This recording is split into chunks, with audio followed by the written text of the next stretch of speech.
Hello everyone, সকলোকে স্বাগতম আৰু মই এতিয়া দুপৰীয়া ভাত খাজ খাব লৈছো দুপৰীয়া ভাত খাজত আজি বিশেষভাৱে বেলেগ একো নাই কেৱল সৰু খুৰা বস্তুকে মই বনাই লৈছো দালি ভাত বন্ধাকবি আৰু আলু ভাজি এফালে আপোনাৰ মই সালাড বনাবৰ কাৰণে ৰেডি কৰি আছো ছোৱালীজনীক মটৰ লাগি দেখিছেনে আপোনালোকে বাৰু মটৰৰ সালাড খাই পাইছেনে অকল মটৰ নহয় আপোনাৰ মটৰৰ লগত গাজৰ ধনিয়া পাত বিলাহী আৰু পিয়াজ আৰু জলকীয়া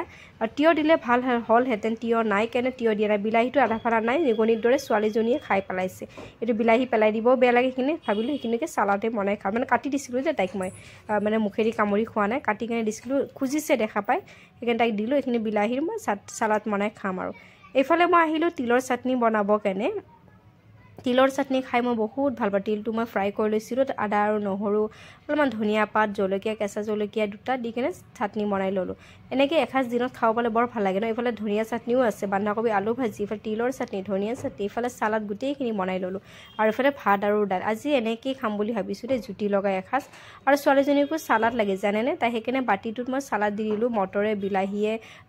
গাজৰে দি দিলো তাইক মানে পিয়াজ দিছো অলপমান জলকীয়াখিনি দিয়া নাই বাছি দিছো আৰু দালি ভাত তাই নাখায় সালাড খাই ভাল পাইছে সালাডটো মই ভালে হৈছে সালাডটো খোৱা একো নহয় সালাডটো ভাল বস্তু আজি কেনে বাই বাই দে সকলোকে